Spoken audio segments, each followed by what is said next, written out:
Hello everyone and welcome back to Sleepless Campfire. Tonight, we travel into the forgotten back roads of America, places where light fades, and what remains are stories that refuse to die. Across these hills, rivers, and empty towns are accounts drawn from witness reports, police files, and archived broadcasts. Each one verified, recorded, and retold in their own words. The American Southwest holds secrets in its red dust and ancient mesas. The Navajo Nation, spanning portions of Arizona, New Mexico, and Utah, became the setting for a series of inexplicable events in the fall of 1988. What began as isolated incidents soon revealed a pattern that would terrify even the most seasoned law enforcement officers. Now let us begin with our first story. It was early November of 1988 when the first body was discovered. The autumn air had grown crisp in the high desert of Navajo County, Arizona, carrying the scent of juniper and cold, dry earth. Officer Thomas Begay had been with the Navajo Nation Police Department for 12 years, patrolling the vast, sun-scorched reservation that stretched across 3 states. His patrol car, a 1987 Chevrolet Caprice, had logged over 200,000 miles on these dusty, winding roads, each mile a story etched into the vehicle's worn upholstery.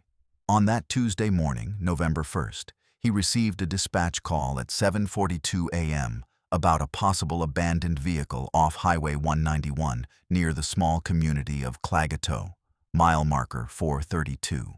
The caller, a rancher checking his fences, described it as looking like it just gave up and fell into the ditch. The drive to Klagetoh took Begay 40 minutes. The rising sun painted the eastern sky in shades of rose and pale orange, casting long, distorted shadows from the juniper trees and rock formations. As he crested a low hill, he saw it.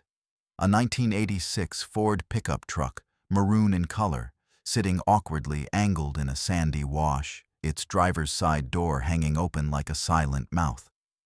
The vehicle's position was odd. It hadn't rolled, but rather seemed to have been driven deliberately off the pavement and into the ditch. As Begay approached, he noticed the first of many details that would trouble him for years to come. The engine was still warm to the touch, a faint wisp of steam rising from the radiator, though the rancher had called it in over an hour ago. The keys were still in the ignition, turned halfway to the accessory position. A half-empty cup of coffee from a truck stop in Gallup rested in the center console, its surface cold and congealed. The driver's personal belongings, a worn leather wallet containing Samuel Tso's identification, a pack of Marlboro cigarettes, a small turquoise bracelet on a leather thong were scattered across the passenger seat as if tossed there in a moment of haste. What caught Officer Begay's attention most, however, was the ground around the vehicle. The fine red desert soil was disturbed, but not in a way that suggested a struggle or a simple fall. There were a series of strange tracks leading away from the driver's side door, heading northeast toward a distant mesa. They weren't standard footprints. The impressions were long and narrow, almost elliptical, each one at least 14 inches in length. They were spaced too far apart to be human, perhaps 6 or 7 feet between each step, and they pressed into the hard-packed earth with an impossible depth, suggesting immense weight. The tracks extended for approximately 50 yards from the truck before simply ending at the edge of a sandy arroyo, as if whatever had made them had vanished into thin air. Following them cautiously, his service pistol drawn and the morning air suddenly feeling colder, Begay found the body of 34-year-old Samuel Tso lying face down in the sand. Tso was dressed in his work clothes, jeans, a flannel shirt, and worn cowboy boots. His position was peaceful, almost posed, with one arm tucked beneath his chest and the other flung out to the side. There was no blood on the ground around him, no signs of a struggle, no defensive wounds on his hands. Begay knelt, his training taking over as he checked for a pulse he knew he wouldn't find. The skin was cool, but not yet cold, suggesting death had occurred sometime in the pre-dawn hours. It was when he gently rolled the body over that the true horror began to reveal itself. Tso's face was unmarked, his expression placid, but Begay could feel a profound wrongness. The body seemed deflated. There were no obvious broken bones, no bullet holes, no stab wounds. Yet the form felt wrong, as if the internal structure had been utterly compromised. The medical examiner would later determine that Samuel Tso had died from massive internal injuries, including catastrophic organ failure and skeletal microfractures throughout his entire body. The coroner's report would note the impossible nature of the injuries as if the victim had been subjected to immense, multidirectional pressure from within, yet his skin remained completely unbroken. The investigation began immediately. The area was cordoned off with yellow crime scene tape that fluttered starkly against the red landscape. Deputies logged the call officially at 7:42 a.m., and Incident Report 88B741 was opened. Photographs were taken of the truck, the tracks, and the body from every conceivable angle. Soil samples were collected from the tracks, and Tso's body was carefully bagged and transported to the medical examiner's office in Flagstaff. As news of the strange death spread through the close-knit community of Klagetoh and then across the reservation, elders spoke in hushed tones of Yi Naldlushi the Skinwalkers, malevolent witches in Navajo tradition who could transform into animals and walked with a strange, loping gait. Most of the younger officers, trained in modern police procedure, dismissed such talk as superstition, a relic of a pre-scientific past. But Officer Begay, raised by his grandparents in the traditional ways, couldn't shake the feeling that something ancient and terrible had been stirred from its slumber in the desert that night. The tracks, the lack of struggle, the impossible injuries, it all pointed to something beyond the scope of his training, something that lived in the stories his grandfather had told him by the light of a Hogan fire. He looked out at the vast, empty landscape, at the mesas that stood like silent sentinels, and felt a chill that had nothing to do with the morning temperature. 3 days later, while the investigation into Samuel Tso's death was still in its early, confusing stages, another call came in. This time from a rancher near Window Rock who had discovered his herdsman, 28-year-old Michael Chi, in a similar condition at the bottom of a shallow wash. The pattern was beginning to emerge, a terrifying echo of the first death, though no one could yet comprehend its full significance or the scope of the horror to come. The desert held its secrets close, and the answers to these deaths remained just beyond reach, like a mirage that vanishes the moment you believe you are close enough to touch it. The Navajo Nation Police Department's communications center in Window Rock was a small, windowless room filled with the constant, low hum of electronics and the quiet, professional voices of dispatchers. It operated 24 hours a day, 7 days a week, a nerve center for a territory the size of West Virginia. In the fall of 1988, 45-year-old Eleanor Yazzie had been working as a radio dispatcher for nearly a decade. Her calm, steady voice had guided countless officers through routine traffic stops, domestic disturbances, and medical emergencies. It was a voice of authority and reassurance, familiar to every officer on the force. But nothing in her years of experience could have prepared her for the strange transmissions that began to bleed through the radio frequencies in early November, a ghostly presence in the electronic ether. It was during the midnight shift on November 5th, just 4 days after Samuel Tso's body was found, when the first unusual transmission came through. The night was quiet, with only a few units patrolling the vast emptiness. At 2:17 a.m., a call broke through the static on Channel 3, a frequency typically reserved for interdepartmental communications and administrative chatter. The voice was distorted, flattened, and mechanical, as if filtered through a poor connection, yet something about its cadence was familiar to Eleanor. "There's something out here," it said, the words clear but devoid of human inflection. This was followed by what sounded like a burst of static, but Eleanor, with her trained ear, noticed the static had an unusual rhythm to it, a slow, deliberate inhalation and exhalation, like breathing. "At the old trading post. Send backup." The old trading post had been abandoned for decades, a crumbling adobe structure 20 miles south of Shiprock. Eleanor's fingers flew over her console, checking her logs. No units were scheduled to be anywhere near that location. The closest patrol car was Officer Daniel Nez, who was on a traffic stop on the outskirts of Kayenta, over 50 miles away. "Unit calling, please identify your location and designation." Eleanor responded, her voice remaining professionally calm despite the prickle of unease on the back of her neck. There was no reply, only the same rhythmic static for a few more seconds before the line went dead.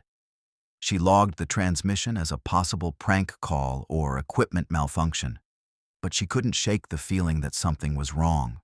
The voice, though distorted, had sounded uncannily like Officer Daniel Nez, a popular and respected officer who was scheduled to be off duty that night. Over the following week, similar calls continued to come in at odd hours, always between 2 and 4 a.m. Sometimes the distorted voice would whisper a series of coordinates to remote, desolate locations across the reservation places with no names, only numbers on a surveyor's map. Other times, it would just repeat a single phrase over and over. "They're watching from the ridge," or "The stars are wrong tonight." Eleanor kept detailed, private notes of these transmissions, writing them down in a small notebook she kept in her purse, though her superiors, when she cautiously mentioned them, dismissed them as equipment malfunctions or elaborate hoax calls. The radio technicians ran diagnostics on all the equipment, finding no evidence of failure or external tampering. No one could trace the source of the transmissions. They seemed to appear out of nowhere and vanish just as mysteriously. The most disturbing call came on November 12th at 3:33 a.m. The communications center was quiet, the overnight shift lost in the monotonous rhythm of the night. This time, when the voice came through on Channel 3, it was clearer, though still possessing that strange metallic quality. "Tell my wife I love her," it said, the words carrying a weight of finality that sent a cold spike of fear through Eleanor's chest. This was followed by a sound that she would later struggle to describe in her official statement, a sound she could only liken to wind howling through a narrow canyon, but with a voice in it. When she instinctively asked, "Who is calling? Please identify yourself," the response sent a true, deep chill down her spine, a cold that settled in her bones. "It's Daniel. They found me near the old water tower." The voice was unmistakably Daniel Nez's this time, filled with a terror so profound it transcended the electronic distortion. When units were dispatched to the old water tower southeast of Cayenta, a place of rusted steel and forgotten memories, they discovered Officer Nez's patrol vehicle. It was parked at the base of the tower, the engine still idling, the headlights cutting a futile beam into the pre-dawn darkness. The driver's side door was open. Nez's service weapon was still in its holster, his clipboard on the dashboard. But Officer Daniel Nez himself was nowhere to be found. A massive search was launched at first light, involving dozens of officers and volunteers, but no trace of him was ever found. He had simply vanished into the thin, cold air of the high desert. Eleanor Yazzie retired from the police department 2 years later, citing stress and health reasons. In a rare interview with a local historian in 2005, she said, "I never thought I'd be the one telling this story. I was just the person on the radio. But those calls, they weren't normal. The way the static moved, it had a pattern, like it was alive. It breathed.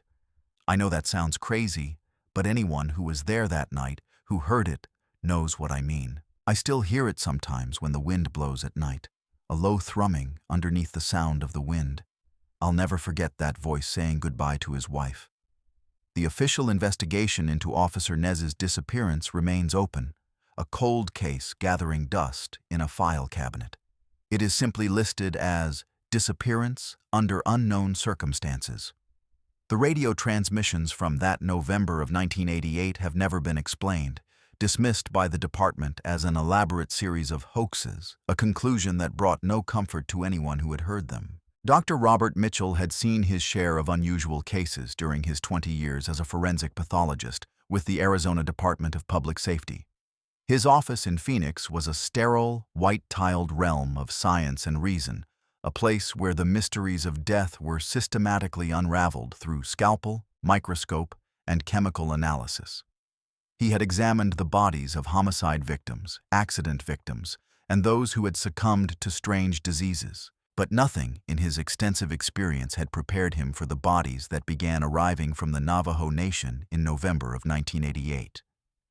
The first victim, Samuel Tso, had already been examined by the local medical examiner, but as the death count rose and the injuries grew more perplexing, the state called in Mitchell for his expertise and a second, more authoritative opinion. The autopsy room was cold, the air conditioned to a precise 65 degrees to preserve both the body and the objectivity of the examiner. The fluorescent lights overhead cast a harsh, unforgiving glare on the stainless steel examination table. Mitchell approached his first case from the reservation with his usual clinical detachment, his mind a repository of medical knowledge and procedural protocol. Yet, even he couldn't ignore the profoundly peculiar nature of the injuries before him. Tissot's body showed no external wounds whatsoever, no cuts, no abrasions, no contusions, no signs of defensive struggle on his hands or arms. The skin was intact, pale and unblemished, yet internally the damage was catastrophic. Mitchell's initial Y incision revealed a scene of devastation. Multiple organs were ruptured, the abdominal cavity was filled with blood, and there were microfractures throughout the victim's skeletal system, from the tibia to the ribs to the small bones of the inner ear. What puzzled Mitchell most was the complete lack of corresponding external trauma. It was as if the victim had been subjected to tremendous omnidirectional pressure from within, yet his skin remained unbroken, like a balloon that had burst from the inside out without being punctured.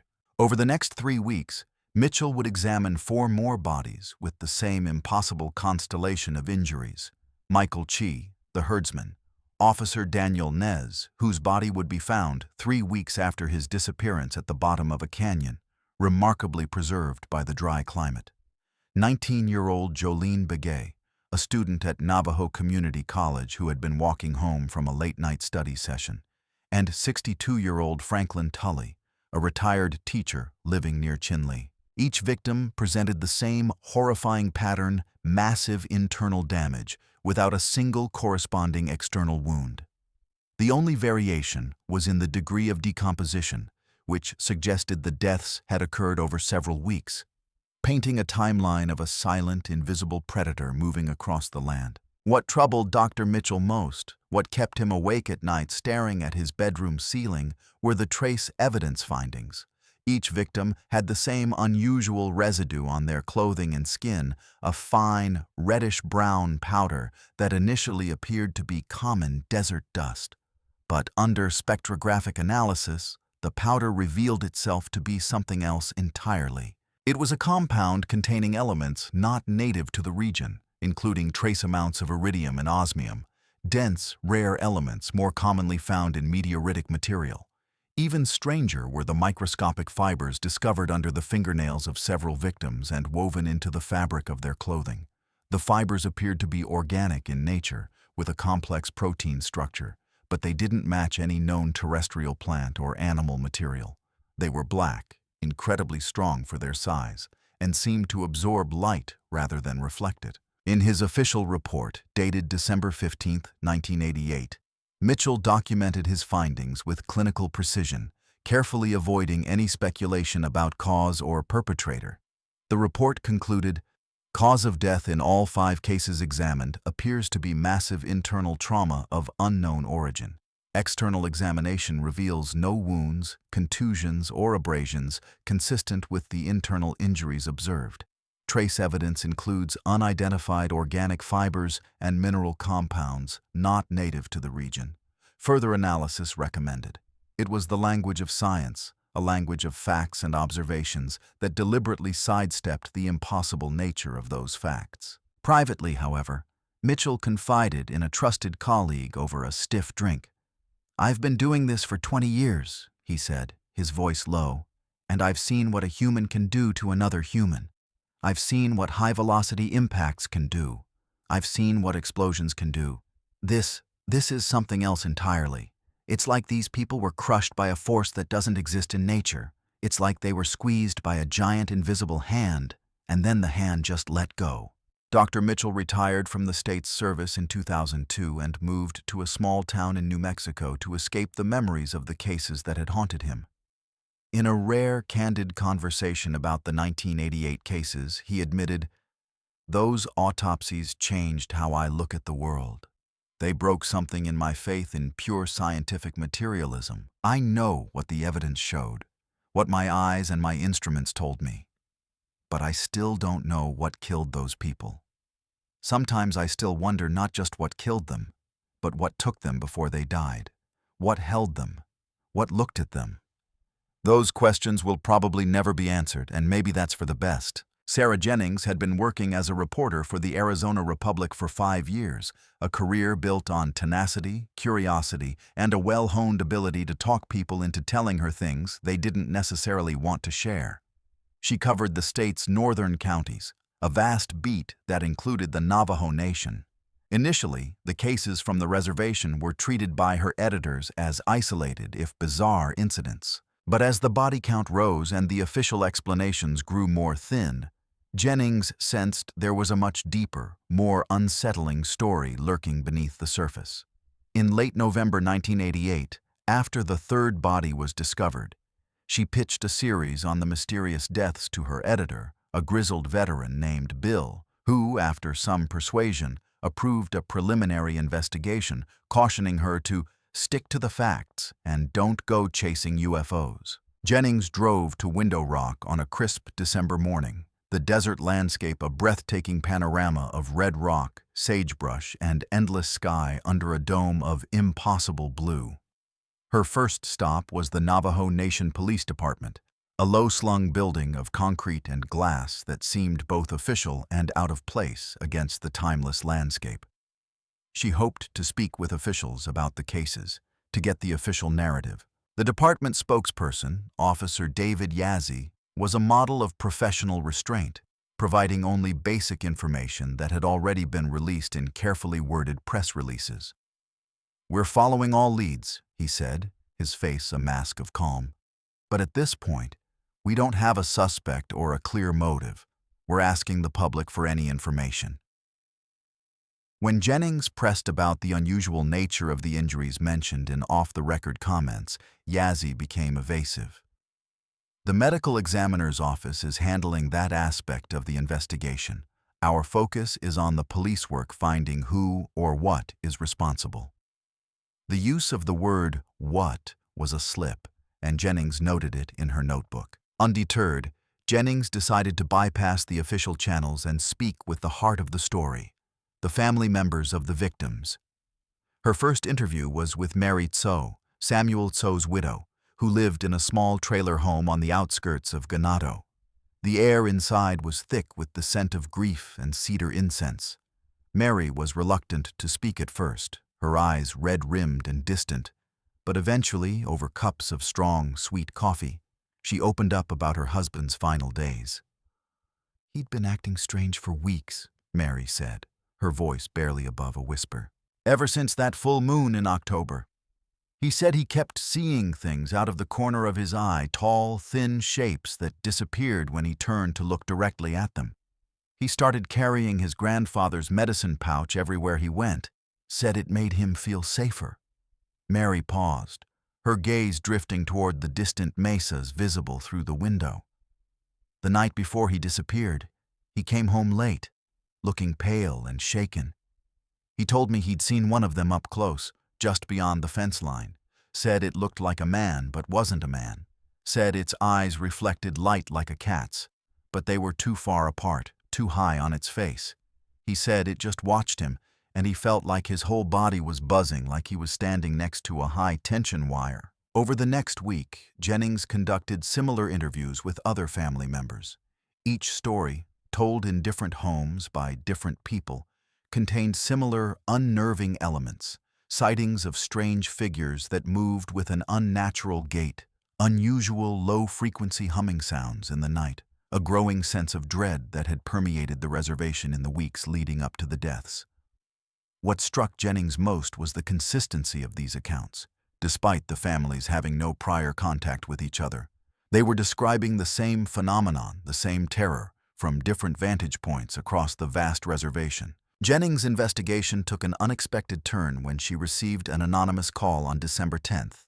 She was in her motel room in Window Rock transcribing her notes when the phone rang.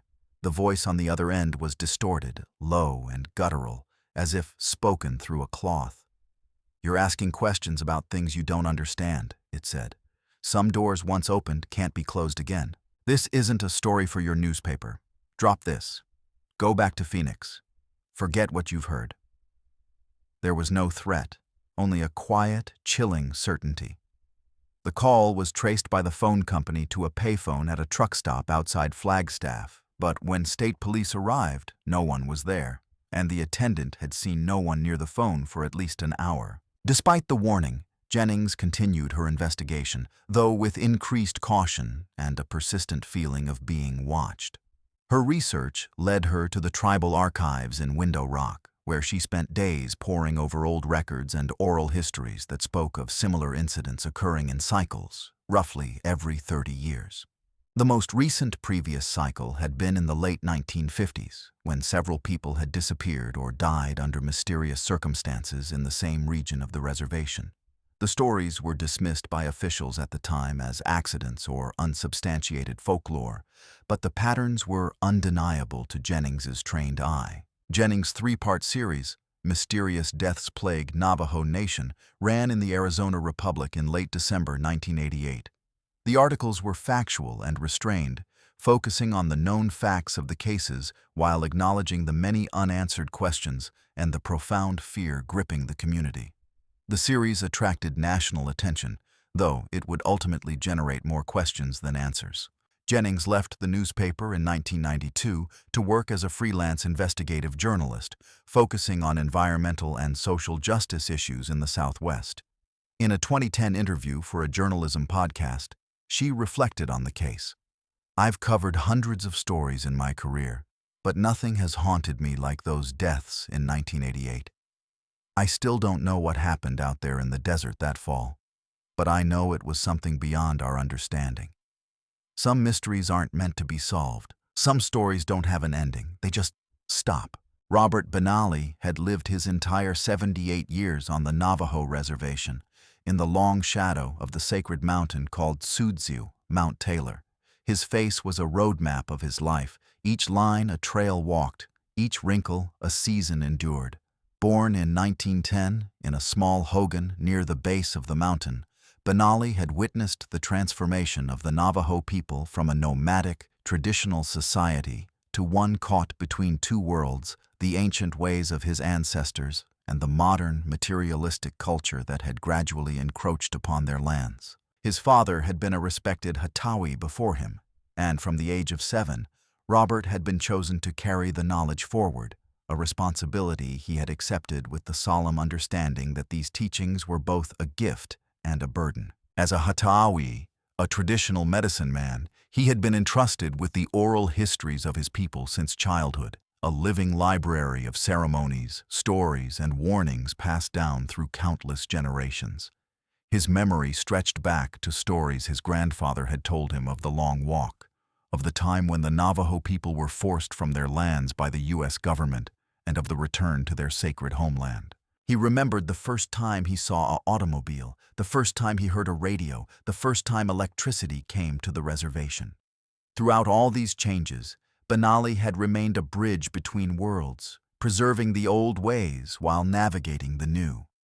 His hands, though gnarled with age, could still perform the intricate hand movements of the Blessing Way ceremony with precision, and his voice, though softened by time, could still chant the ancient songs that had been passed down for millennia. In late November 1988, as the mysterious deaths continued and a palpable fear began to settle over the land like a cold fog, Benally felt compelled to share what he knew with the younger generation, particularly with the non-Navajo investigators who seemed to be missing the crucial context of what was unfolding.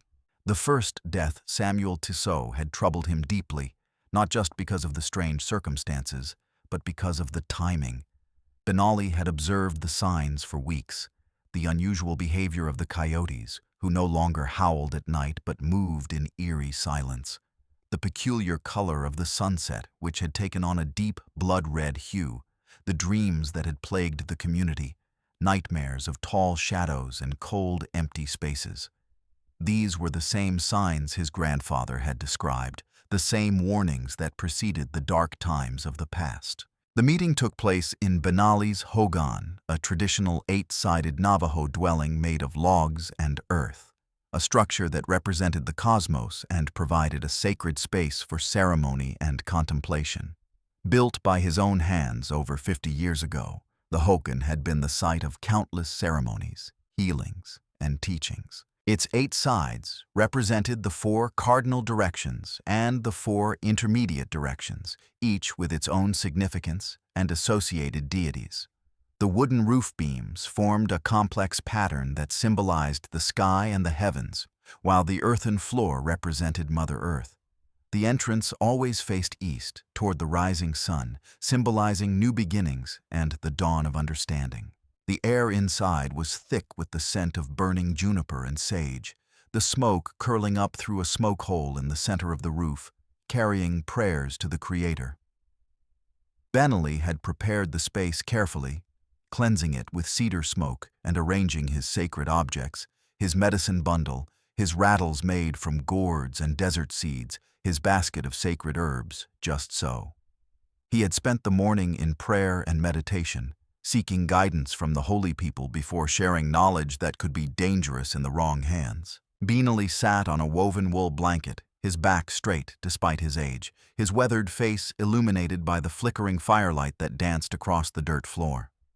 He wore a simple cotton shirt and jeans, his only adornment a silver and turquoise bracelet that had been his father's. He spoke in Navajo, his voice a low, resonant hum that seemed to vibrate with the wisdom of ages, with his niece, a young woman named Darlene who taught at the local community college, translating for the 2 police officers who had come to listen, more out of politeness than genuine belief.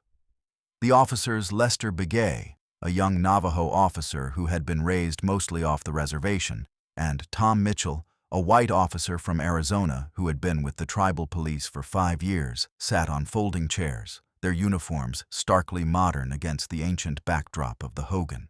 "There are beings that walk among us," Benali began, his eyes closed as if accessing memories from a time before his own birth.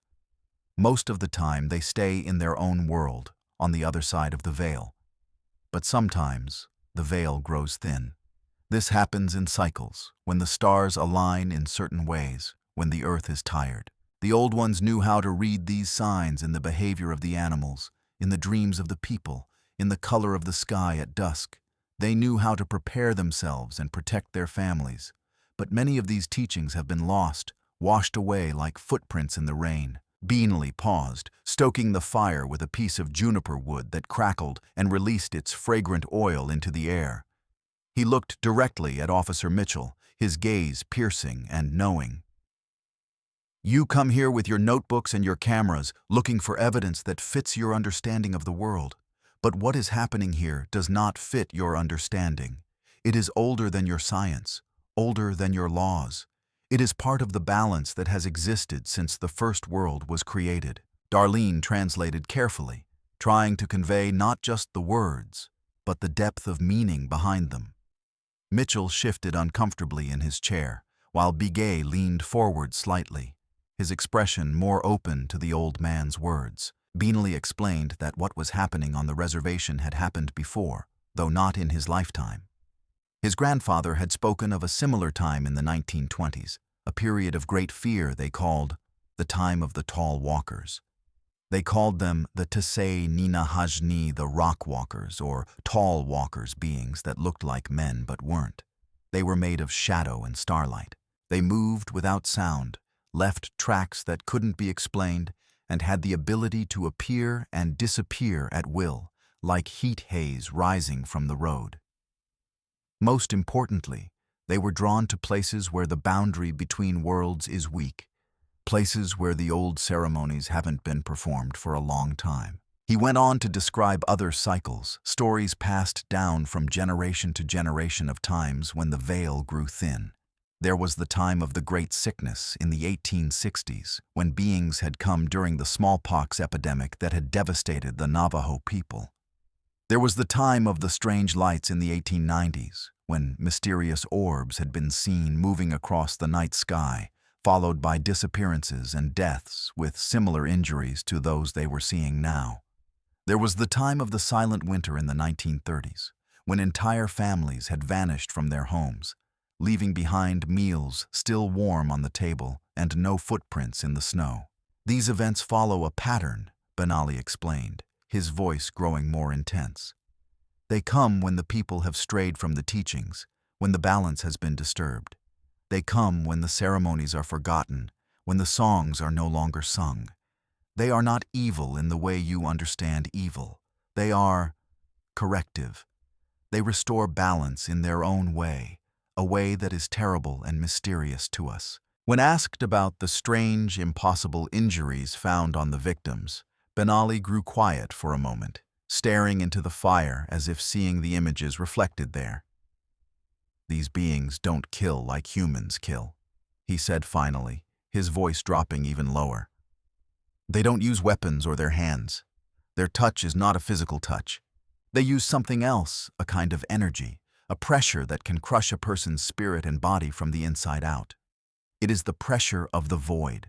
The old ones had specific ceremonies to protect against this, songs and prayers that could strengthen a person's inner light. But many of these ceremonies have been forgotten or watered down, made safe for tourists. The real power is gone." He described the Protection Way ceremony, a complex ritual that could create a shield of spiritual energy around a person or dwelling. He spoke of the specific prayers that could repel these beings, the herbs that could be burned to cleanse a space, the sand paintings that could restore balance to a disturbed area. But he also spoke sadly of how much had been lost, how the younger generation was no longer interested in learning the old ways, how many ceremonies had been shortened or simplified to accommodate modern schedules, how the sacred knowledge was dying with the elders. Benali offered to perform a protection ceremony for the community, an offer that was politely declined by the senior officer Mitchell, who assured him they had the situation under control and were pursuing solid police leads. "We appreciate your input, Mr. Benali," Mitchell said, already standing to leave. "But we're dealing with what is most likely a human perpetrator, perhaps someone with knowledge of poisons or unusual weapons. We'll stick to police procedures." As they left the Hogan, stepping back out into the bright, indifferent sunlight, the younger officer remarked to his partner, "Interesting folklore, but it doesn't help us catch whoever's doing this. We need evidence, not ghost stories." Benali's niece, who had overheard the comment from the doorway, simply shook her head, a sad, knowing look on her face. "You don't understand," she said softly, more to herself than to them. "This isn't folklore. It's a warning." In the days that followed, Benali grew more concerned. He could feel the disturbance in the energy of the land growing stronger, like a storm gathering on the horizon. He spent hours in prayer and ceremony, trying to reinforce the boundary between worlds, trying to protect his community as best he could with the limited resources available to him. He spoke with other elders, sharing what he knew and urging them to perform whatever ceremonies they still remembered. Some listened, others dismissed his concerns as the ramblings of an old man lost in the past. 2 weeks after the meeting, on December 15th, Robert Benali was found dead in his Hogan. He was sitting in his usual place by the fire, which had burned down to a bed of glowing embers. Like the other victims, he showed no external wounds, yet his internal injuries were massive and consistent with the others. The only difference was that clutched in his hand was a small bundle of herbs, feathers, and corn pollen, the beginnings of a protection charm he had been preparing. The discovery of his body sent a shock wave through the community. Benali had been respected, even revered by many. His death felt different from the others, more personal, more significant. It was as if by speaking the truth, by sharing the forbidden knowledge, he had drawn the attention of whatever was responsible for the killings. The official police report listed his death as another in the series of unexplained killings, a victim number 6, though some in the community whispered that he had been silenced because he knew too much, because he had spoken the truth. The investigation followed the same pattern as the others: no signs of forced entry, no witnesses, no useful evidence. The officers who had visited him just 2 weeks earlier now stood in his hogan, their faces pale and troubled. Mitchell, in particular, seemed shaken by the old man's death, as if a part of him was beginning to question his dismissal of Benally's warnings. Years later, his niece Darlene would write about his final days in a collection of oral histories. My uncle knew what was coming. He had seen the signs in the stars, felt the change in the energy of the land. He tried to warn people, to share the old knowledge, but they wouldn't listen. The night before he died, he told me, "They don't like it when we talk about them. They don't like it when we remember the old ways. Silence is their ally." He died trying to protect his people, just as his ancestors had done before him. His death was not the end of his teaching. It was the final lesson. In the aftermath of Benally's death, the community's fear intensified. Some families packed up and left the reservation, seeking refuge with relatives in cities far from the mysterious killings. Others gathered together, performing whatever ceremonies they could remember, singing the old songs into the night. A small group of elders, including Darlene, began meeting regularly, trying to piece together the fragmented knowledge that remained, hoping to find a way to protect their people. The police investigation continued, but with no new leads and no suspects, it gradually slowed, becoming just another set of cold cases in a file cabinet. The mysterious deaths stopped as suddenly as they had begun, leaving behind a community traumatized and changed, a landscape scarred by unexplained tragedy, and a profound question that would never be adequately answered. What had walked among them in the fall of 1988, and why had it come? Robert Benally was buried in the family cemetery near the base of Tsudzu, his grave marked by a simple stone with his name and dates carved into it. But his legacy lived on in the memories of those who had known him, in the stories he had told, and in the final, desperate warning he had given to a world that wasn't ready to listen.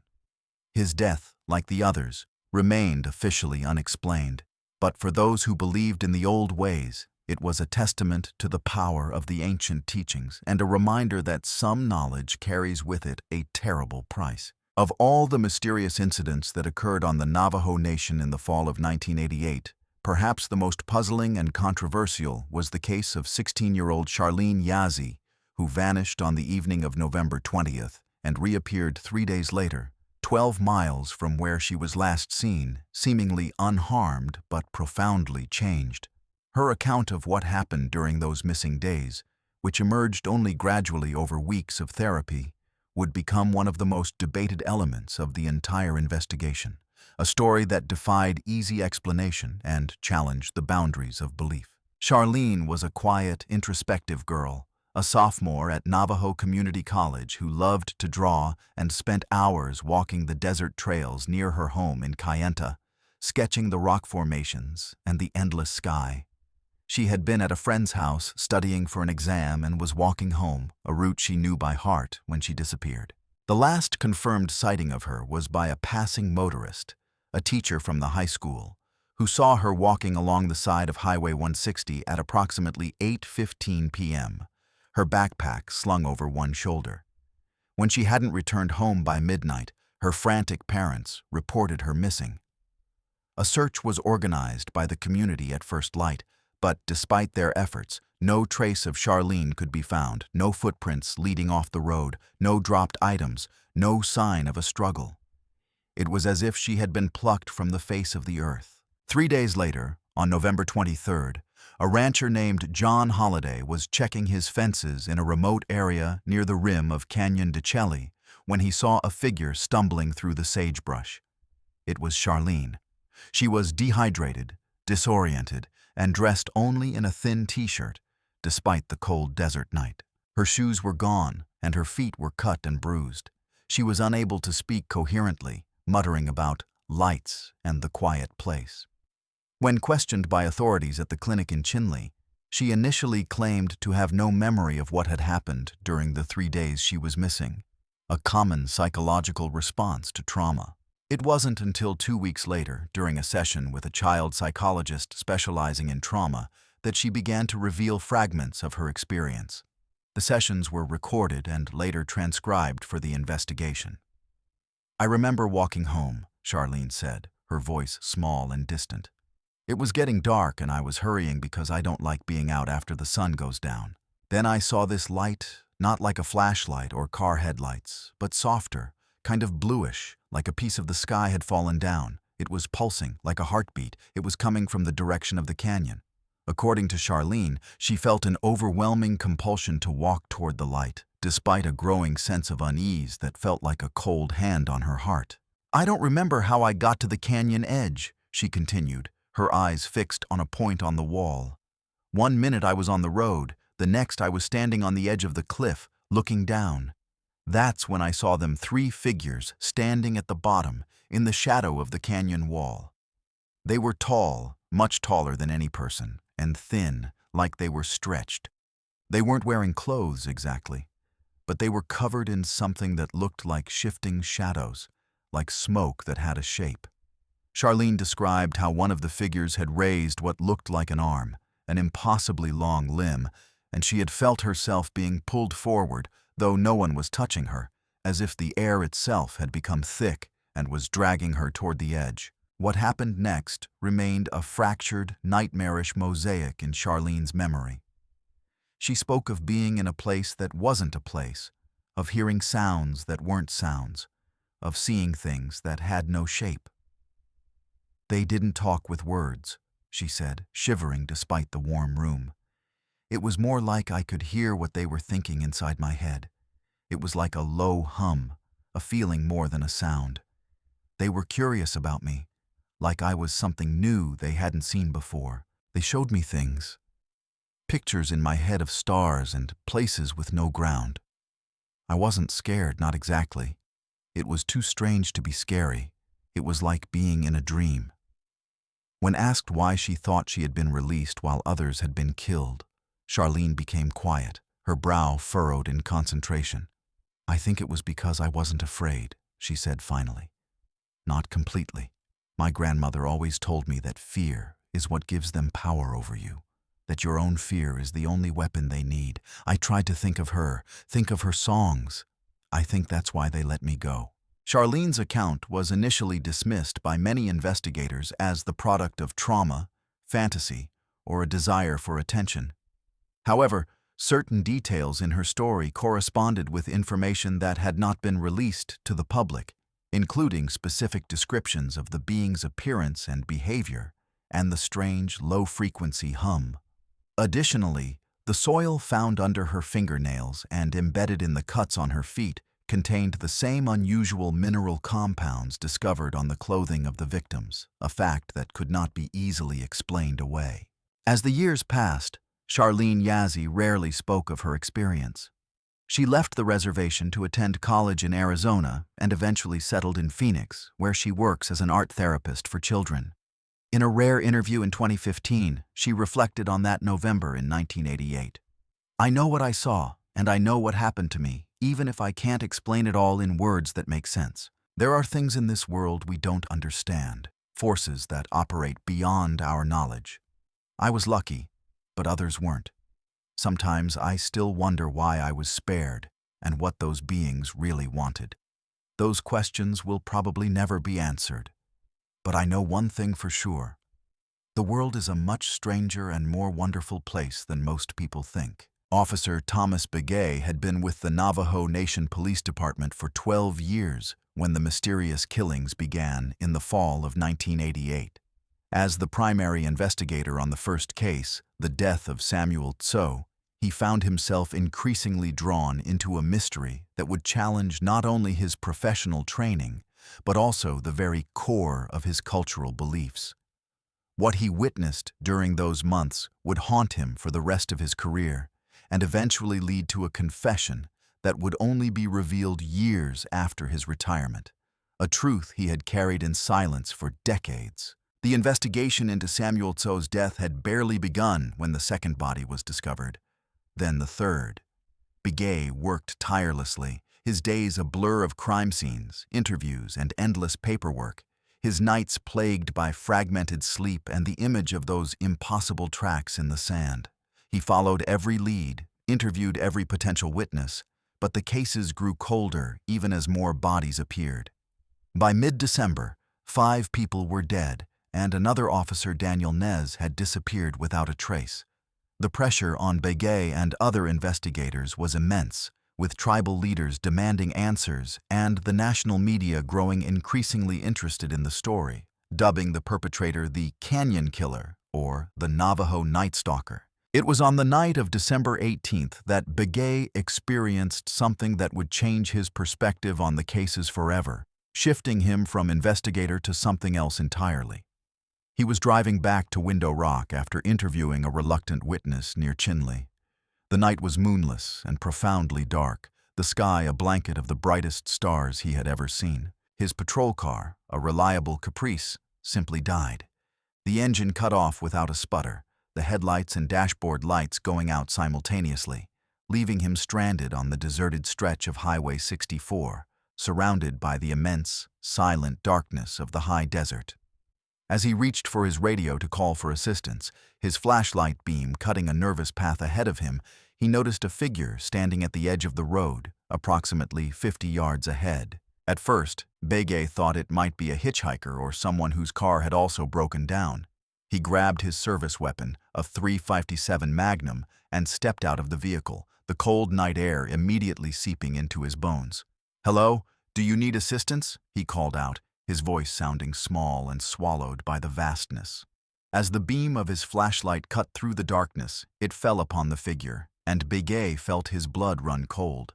What he was seeing wasn't human.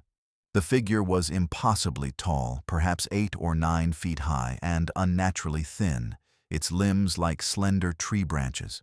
Its head was small and elongated, and it had no discernible features except for its eyes, large, black, and reflective, catching the flashlight's beam and glowing with a pale internal blue light. Begay raised his weapon, his training taking over even as his mind screamed in denial. "Navajo Nation Police, identify yourself, show me your hands," he shouted, his voice tight with adrenaline. There was no response, only a slight tilt of the head, a gesture that seemed inquisitive rather than threatening, as if the being was studying him with a detached, scientific curiosity. As Begay watched in horror, the figure began to move toward him, not walking, but gliding, its feet never seeming to touch the ground, its motion smooth and utterly silent. He fired a warning shot into the air, the sharp crack of the pistol echoing across the desert, but the figure continued its steady, unhurried approach. It was then that Begay noticed the low humming sound that seemed to emanate from the being, a vibration so low he felt it more in his teeth and bones than he heard it with his ears. What happened next remained somewhat blurred and dreamlike in Begay's memory. He remembered a feeling of intense, crushing pressure, as if the air around him had grown thick and heavy, like water. His flashlight flickered and died, plunging him into near darkness, illuminated only by the faint, eerie blue glow of the creature's eyes. He felt a strange, pulling sensation, as if his body was being stretched and compressed simultaneously, a feeling that was both nauseating and painless. Just as he felt himself losing consciousness, his vision tunneling, he heard the sound of another engine approaching, and the figure vanished as quickly as it had appeared, not by running, but by simply dissolving back into the shadows from which it came. The passing motorist, a long-haul trucker named Frank Martinez, found Begay unconscious beside his patrol car. Martinez would later tell investigators, "The officer was just lying there, his car dead as a doornail. When I shook him awake, he seemed dazed, kept talking about tall shadows and blue lights. I thought maybe he'd had a stroke or something. The whole area felt weird, staticky." Begay was taken to the hospital in Gallup, where doctors found no physical injury but noted signs of extreme stress and exhaustion. In his official report, he wrote that he had suffered a mechanical failure and subsequent fainting spell. Begay returned to work a week later, though he was a changed man. He became more secretive in his investigation, spending hours alone in the evidence room or driving to remote locations on the reservation at night. He began carrying traditional protection charms, small bundles of herbs and feathers, blessed by a medicine man tucked into his pocket alongside his extra ammunition. Other officers noticed the change, but attributed it to the stress of the difficult, unsolvable cases. It wasn't until Begay's retirement in 2002, during a quiet conversation with his younger successor, that he revealed what he had really been doing during those final weeks of 1988. "I wasn't investigating those killings anymore," he admitted, his voice low and heavy with the weight of the memory. "I was trying to understand them, to communicate with whatever was causing them. After I saw it, I knew it wasn't a person. You can't investigate a force of nature. You can only try to understand it. I went back to that place where I saw the being, night after night, hoping for another encounter. I left offerings of corn pollen, said prayers in the old way, tried to show that I came in peace, that I wanted to learn." When asked why he had never included this in his official reports, Begay simply shook his head. "Who would have believed me? They would have thought I was crazy, taken my badge, my pension. But I know what I saw, and I know there was something more going on out there than just random killings. It was a message. I just don't know what it meant." Thomas Begay passed away in 2015. Among his personal effects was a leather-bound journal he had kept during the investigation, which his family later shared with selected researchers. The final entry, dated December 31, 1988, read, "The killings have stopped as suddenly as they began. The department thinks the perpetrator has moved on or been caught, but I know better. I think they were just passing through, on their way to somewhere else. I hope they never come back, but I have a feeling they will. These things happen in cycles," my grandfather used to say. 30 years from now, someone else will be dealing with this same mystery, asking the same questions I've asked. I hope they have better answers than I did." The last officially recognized victim of the 1988 Navajo Nation killings was 42-year-old Dr. Eleanor Vance, an anthropologist from the University of Arizona who had been conducting field research on the reservation for nearly a year. Vance was a respected academic, known for her rigorous methodology and her deep respect for the cultures she studied. She had arrived in early December, initially to research traditional Navajo healing practices, but she had become increasingly interested in the mysterious deaths that had occurred over the previous month. Her research would ultimately cost her life, but leave behind a detailed, chilling record of her final days and her growing obsession with the unexplainable. Dr. Vance had been staying in a small rental house in Window Rock, a simple adobe structure with a view of the Red Cliffs.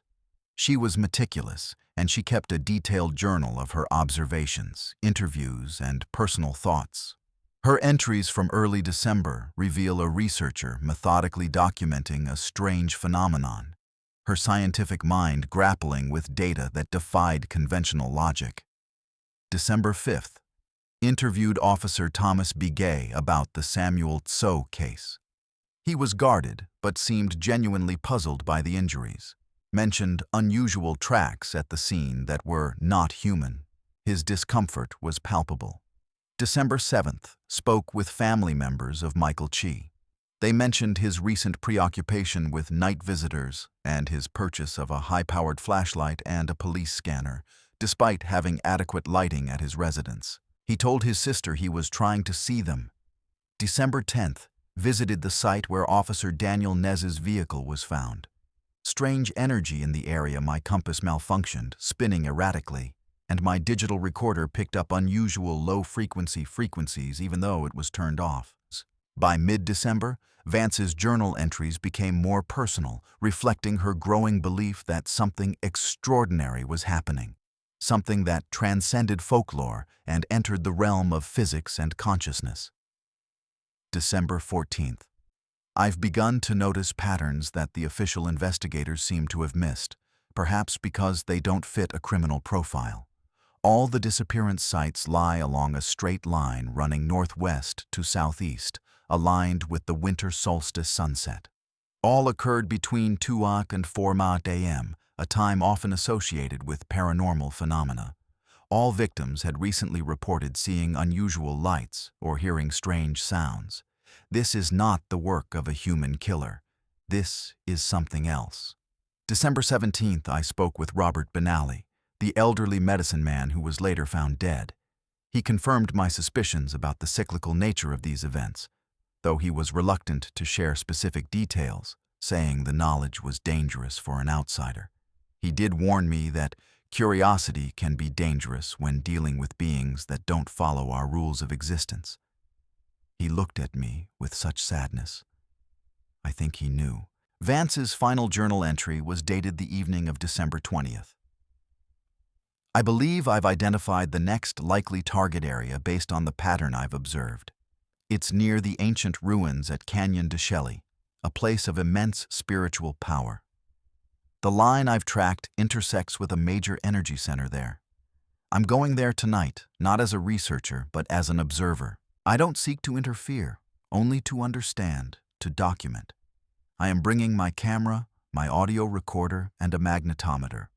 I am not afraid. My entire life has been a preparation for this moment, for the chance to witness the unknown. If something happens to me, I hope this journal helps explain what I've been investigating. The truth, whatever it may be, deserves to be known. We are not alone in the universe, and perhaps we are not alone on this planet either.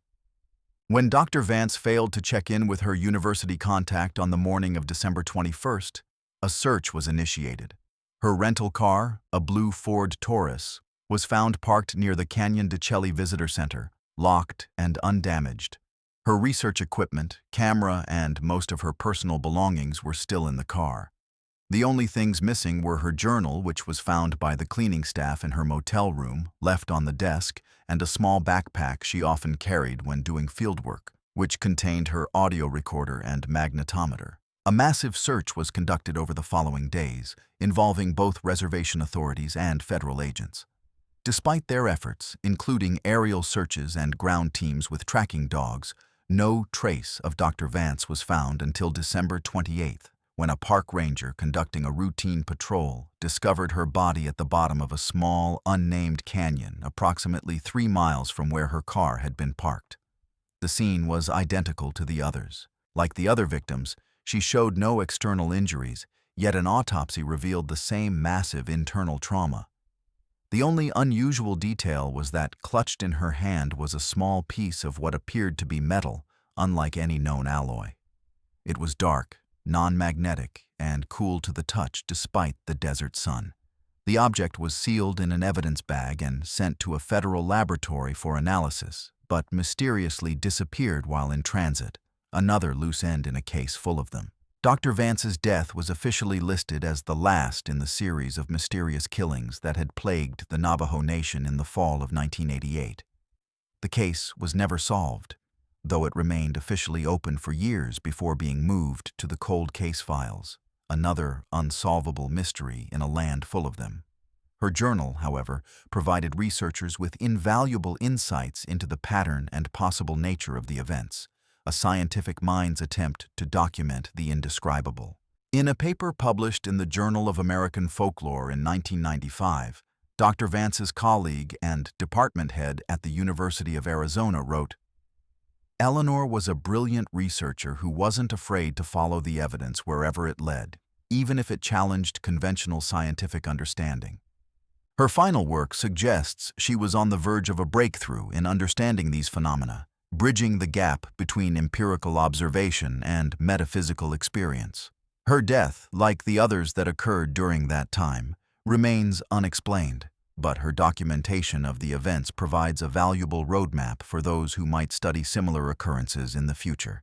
She did not die in vain. She died in the pursuit of truth. The American landscape remains vast and unknowable, from the red deserts of the Southwest to the dense mist-shrouded forests of the Pacific Northwest, from the flat, seemingly endless plains of the Midwest to the ancient, haunted mountains of Appalachia.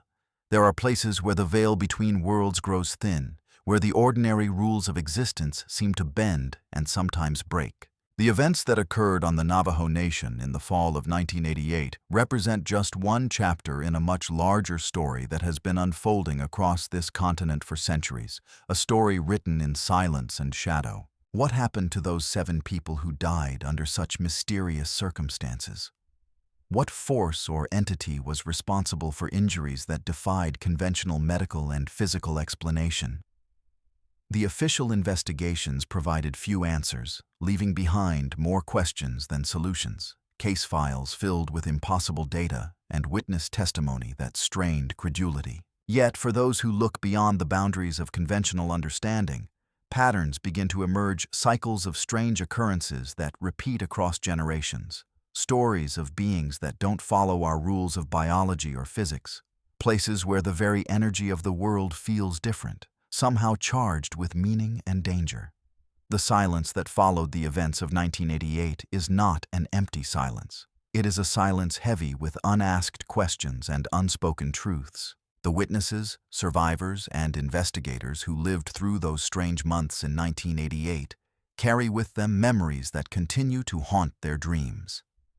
Some have tried to forget, to rationalize what they experienced as products of imagination, stress, or misinterpretation of natural phenomena. Others, like Officer Begay and Charlene Yazzie, have embraced the mystery, acknowledging that there are forces in this world beyond our comprehension.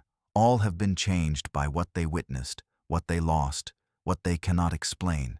Their stories, once isolated and personal, now form part of a larger tapestry of the unexplained, a testament to the limits of human knowledge. Silence often follows these unexplained events, a quiet that settles over the landscape like dust after a storm. The media moves on to other stories. The official investigations are closed or relegated to dusty cold case files, and life returns to something resembling normal. But for those who remember, for those who lost loved ones, the silence is never truly silent. It carries echoes of questions without answers, of mysteries without solutions, of truths that remain just beyond reach, like a familiar word on the tip of the tongue.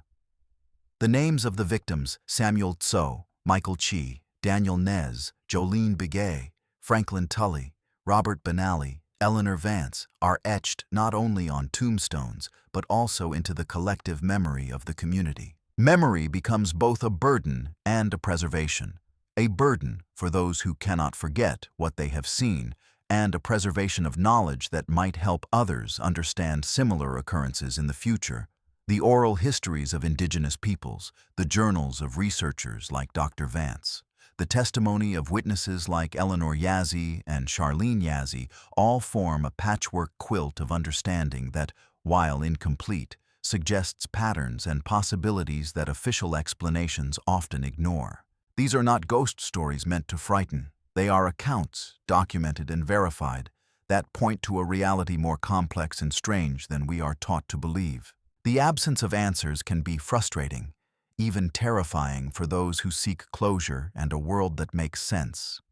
Yet perhaps some mysteries are not meant to be solved, at least not with our current understanding of the universe. Perhaps these unexplained events serve as reminders that our knowledge is limited, that there are realms of existence we have yet to explore, forces we have yet to comprehend. In the face of such mysteries, humility becomes not just a virtue, but a necessity, a recognition that we are not the masters of this world, but merely inhabitants, fleeting and fragile, on a planet that holds secrets far older and deeper than our own brief existence. The stories we have shared tonight are just a few among many that span the American landscape. Each one represents a small piece of a much larger puzzle, a fragment of a truth that remains elusive. As we continue to explore these mysteries, we do so with respect for those who have suffered, with curiosity about what lies beyond our understanding, and with the humble acknowledgement that there is still much we have to learn about this world and our place in it. The pattern that emerged on the Navajo Nation in 1988, a cycle of visitation, observation, and inexplicable death, may not be unique. It may be a pattern that repeats in different forms, in different places, whenever the conditions are right, whenever the stars align in a certain way, as Robert Benally might have said. The next cycle may be due soon. And somewhere, another officer, another researcher, another young person walking home may find themselves standing at the edge of the unknown, looking into the dark. If you or someone you know has a true story to share, leave it in the comments below. Your experiences might provide the missing piece of someone else's puzzle, might help form a larger picture of these unexplained phenomena. The truth, whatever it may be, deserves to be known, even if it challenges our understanding of what is possible. Thank you for watching Sleepless Campfire. Until next time, stay safe out there.